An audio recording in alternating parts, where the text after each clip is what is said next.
Hello student, welcome to TNC exam prep.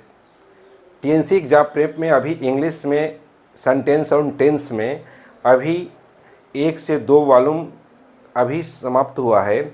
इसके बाद आगे जो है कम से कम 6 से 7 सेक्शन में आपको जो है सेंटेंस और टेंस के बारे में राय सर द्वारा बताया गया है। इसलिए सीयूईटी का एग्ज़ाम हो या एसएससी, एनडीए या एयरफोर्स का एग्ज़ाम हो और अदर भी कोई कंपटीशन आपको देना हो तो इजी एंड गोइंग इतने कठिन से कठिन चीज़ों को आसानी तरीके से बताया गया है। उम्मीद करता हूं कि इसको ध्यान से पढ़ेंगे और बिल्कुल आपको बेनिफिट पहुंचाने वाला है। इसके बाद राय सर द्वारा अगला जो है सेक्शन को, पूरी सेक्शन को ध्यान से देखें। Okay, thank you. चैनल पर हम आपका स्वागत करते हैं। इसके पहले हमने आपको बताया था प्रेजेंट कंटिन्यूअस टेंस में क्या होता है, यानी वर्ब में आईएनजी कैसे लगाया जाता है। इसका कुछ सिस्टम हमने बताया था, वहीं पर ब्रेक हुआ था। अब सेंटेंस कैसे हम लिखते हैं, मैंने ये भी बताया था कि अगर सेंटेंस प्रेजेंट कंटिन्यूअस टेंस का है तो चाहे अफर्मेटिव हो या नेगेटिव हो या इंट्रोगेटिव हो या इंट्रोगेटिव नेगेटिव हो, सब में हेल्पिंग वर्ब लगता है। इज, आर या एम, किसके साथ इज लगता है, किसके साथ आर लगता है, किसके साथ एम लगता है, ये हमने बताया था। अब आगे देखते हैं। अगर सेंटेंस अफर्मेटिव है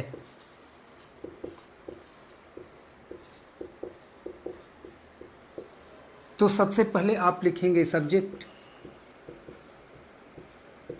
इसके बाद लिखेंगे helping verb,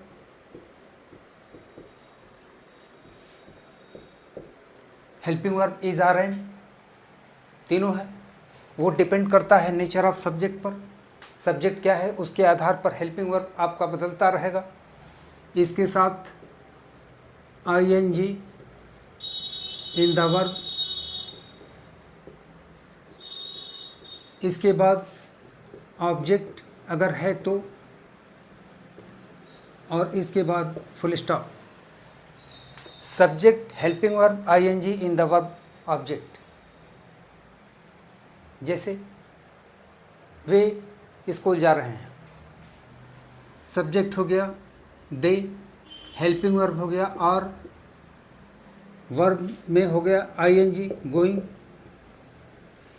object to school, वे स्कूल जा रहे हैं। वह अपना पाठ याद कर रहा है। He is learning his lesson.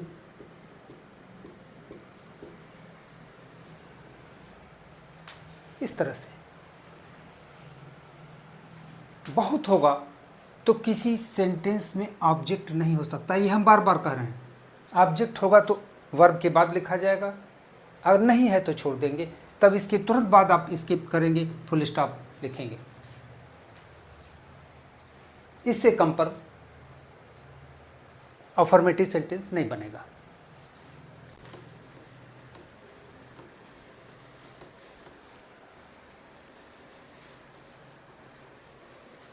अब नेगेटिव में देखिए,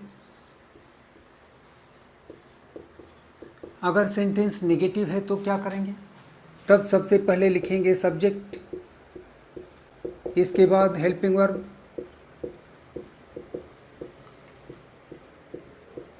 इसके बाद नॉट, फिर आईएनजी इन द वर्ब, इसके बाद ऑब्जेक्ट अगर है तो, then after full stop. Subject हो गया ही, हेल्पिंग वर्ब इज, इसके बाद हो गया नॉट, इसके बाद हो गया playing cricket. He is not playing cricket, ये नेगेटिव सेंटेंस है। ये सारे जो लिखे हुए हैं नेगेटिव में रहेंगे, कुछ भी कम नहीं हो सकता है सिर्फ ऑब्जेक्ट को छोड़कर। अब इंट्रोगेटिव में देखिए, अगर सेंटेंस इंट्रोगेटिव है तो जैसा कि आप जानते हैं, हमने बताया भी है थोड़ी देर पहले कि इंट्रोगेटिव सेंटेंस दो तरह का होता है। पहला वो जिसमें पूछने वाला शब्द हिंदी वर्जन में वाक्य के पहले होता है, यानी क्या पहले होता है। ऐसे कंडीशन में आप हेल्पिंग वर्ब लगाते हैं।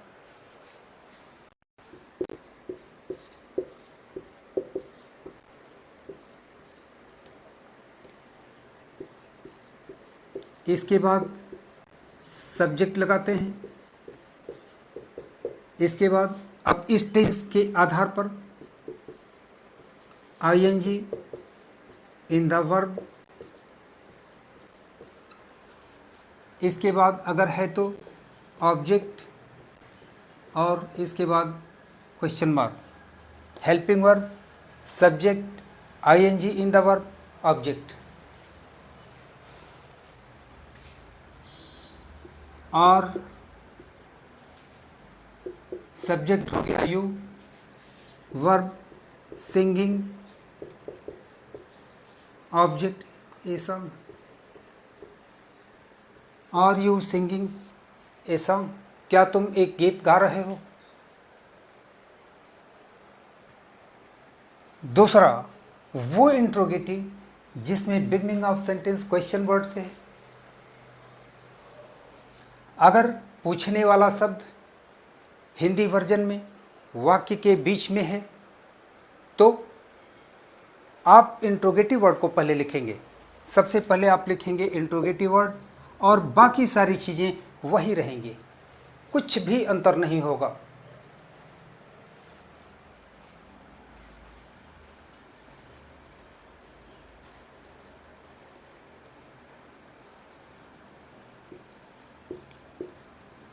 Y are you singing a song, तुम एक गीत क्यों गा रहे हो। ये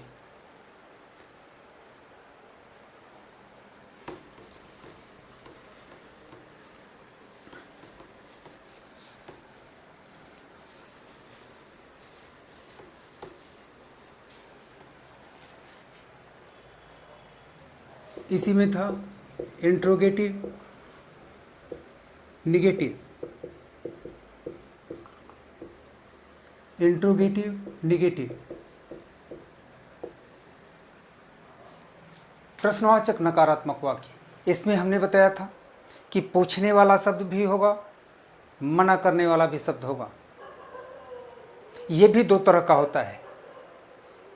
जब हिंदी वर्जन में प्रश्नवाचक शब्द वाक्य के पहले है, पूछने वाला शब्द वाक्य के पहले है, मना करने वाला वाक्य के बीच में है, तब आप लिखते हैं हेल्पिंग वर्ब।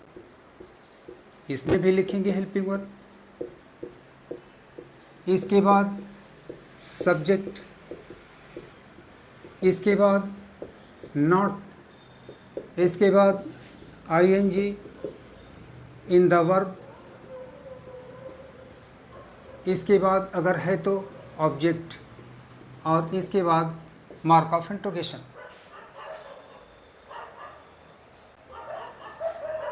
और you not helping your friend, क्या तुम अपने दोस्त की मदद नहीं कर रहे हो।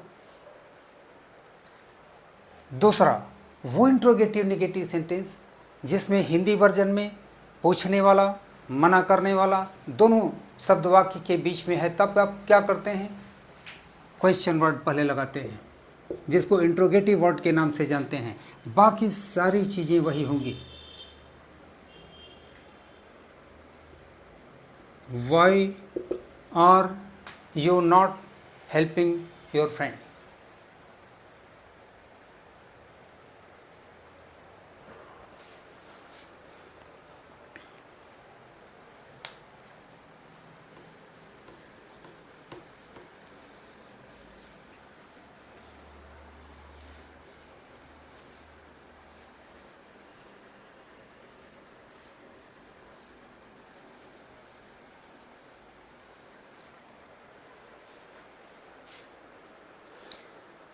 अब देखिए present perfect,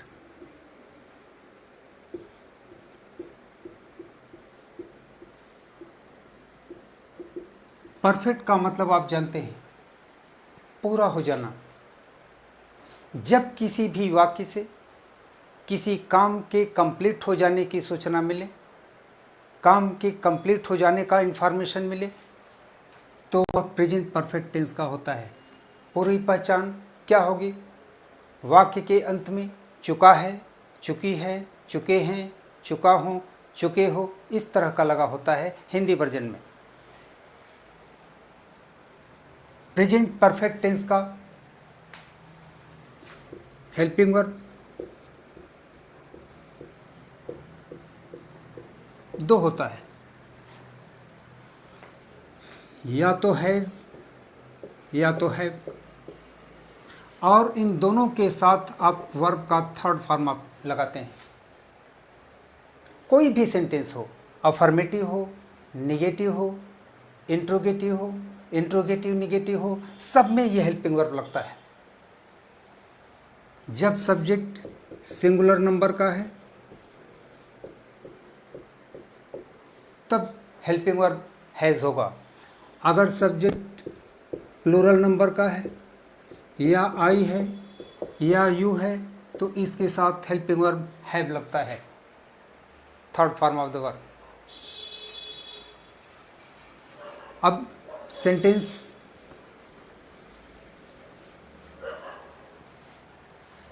affirmative,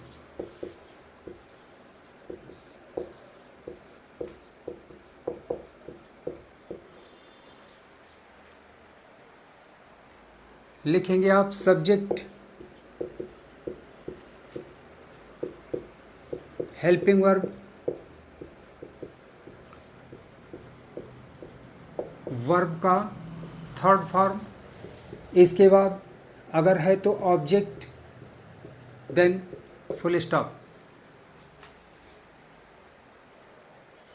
subject he, helping verb has, verb का third form done, object his work, he has done his work.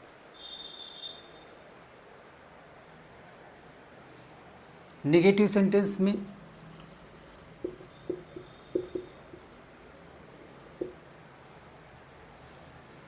Subject plus helping verb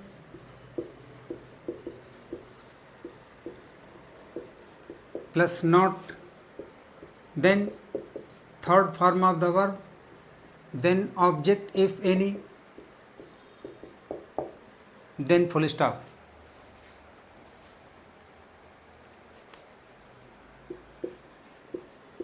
They, helping verb have, not,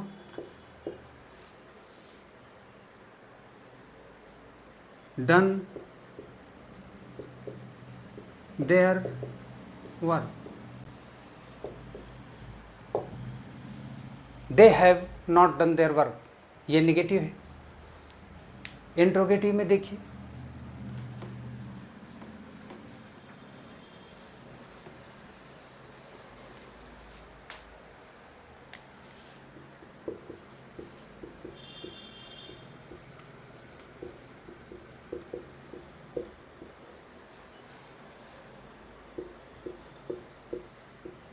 helping verb, subject, third form of the verb, object, then mark of interrogation. Have you done your homework?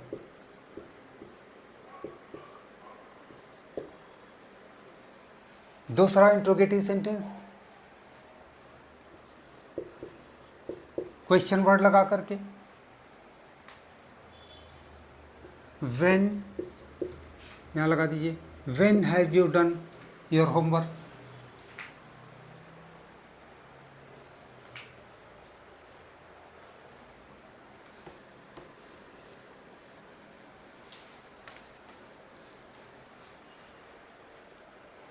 अब interrogative negative में देखिए,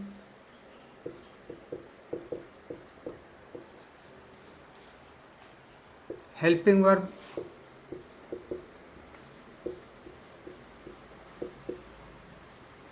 subject not third form of the verb, then object, then mark of interrogation.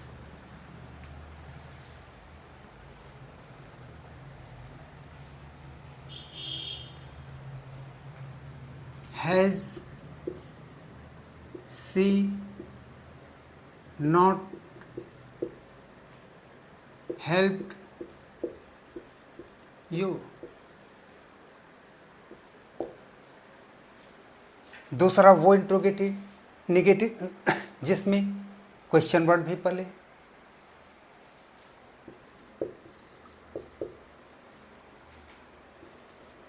Y has she not helped you.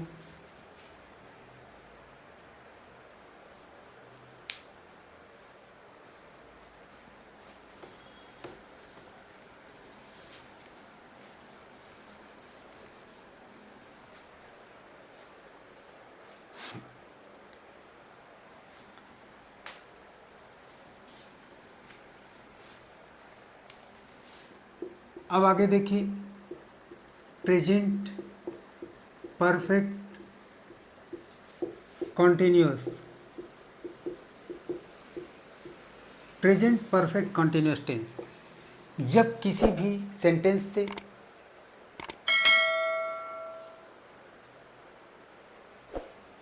काम के कुछ भाग के complete हो जाने और कुछ भाग के जारी रहने का इंफॉर्मेशन मिलता है, तब वो sentence present perfect continuous tense में आता है। पहचान क्या होगा हिंदी वर्जन में? वाक्य के अंत में रहा है, रही है, रहे हैं, रहा हूँ, रहे हो, ये सब तो होगा ही। काम के कंप्लीशन की सूचना कैसे मिलेगी? कैसे मालूम होगा कि काम कुछ हो चुका है? समय, टाइम बताता है कि काम हो चुका है। जैसे वह 5 बजे से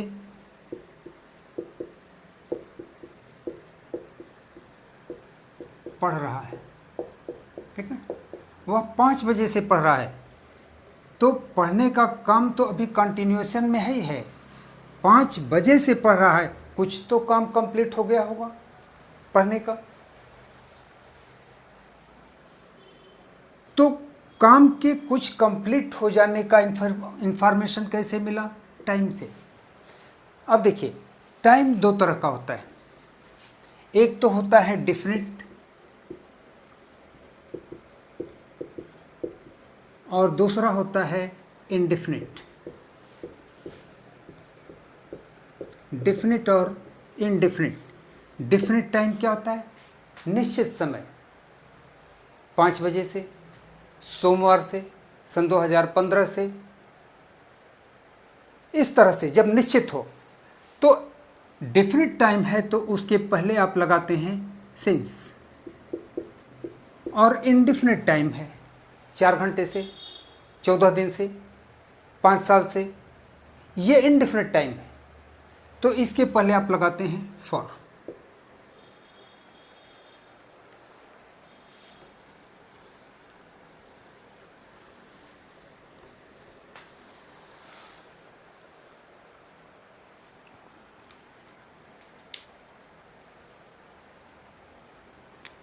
इस सेंटेंस में क्या होता है?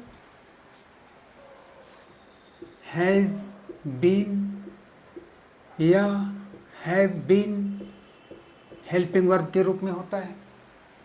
इसके साथ ING form of the verb होता है।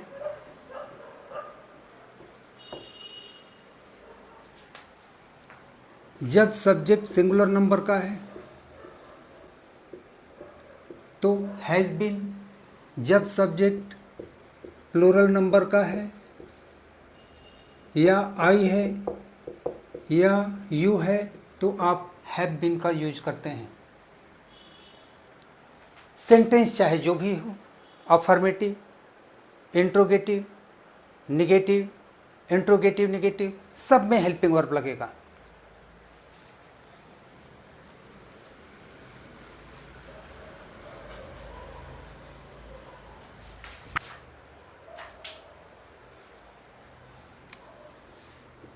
जब अफर्मेटिव सेंटेंस है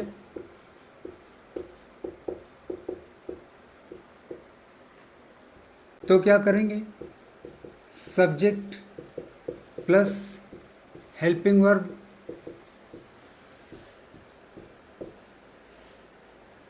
plus ING in the verb plus object plus for या सिंस, ये डिपेंड करता है टाइम पर, देन टाइम। टाइम किसी रूप में हो सकता है, घंटा के रूप में, सप्ताह के रूप में, वर्ष के रूप में, व्हाटएवर में भी। जैसे he helping verb has been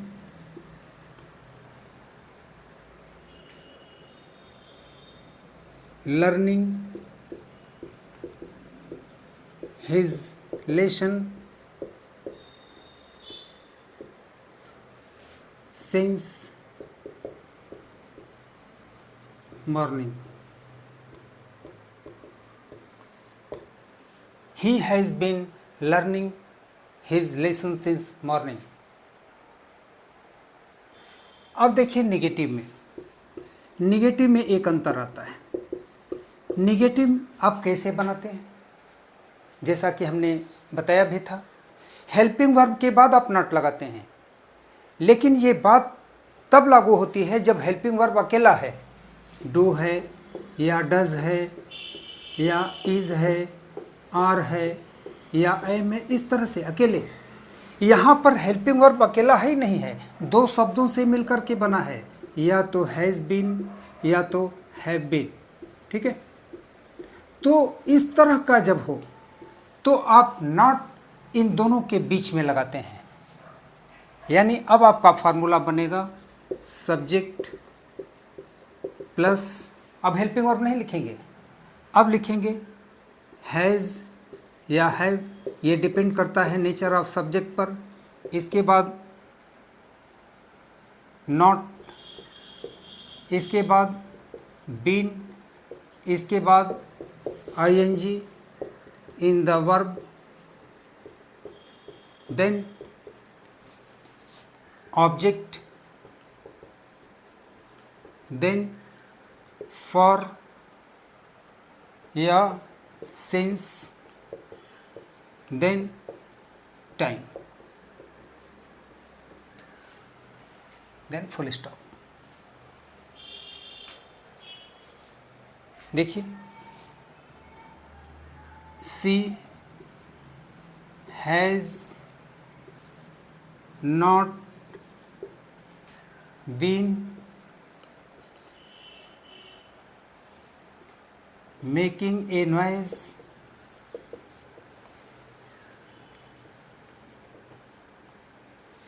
in the class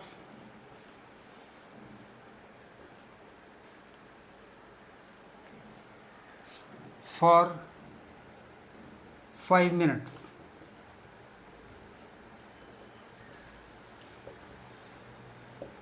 She has not been making a noise in the class for 5 minutes.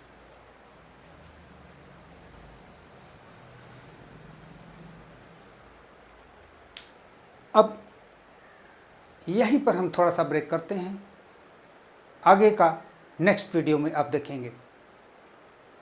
तब तक के लिए एक ब्रेक लेते हैं।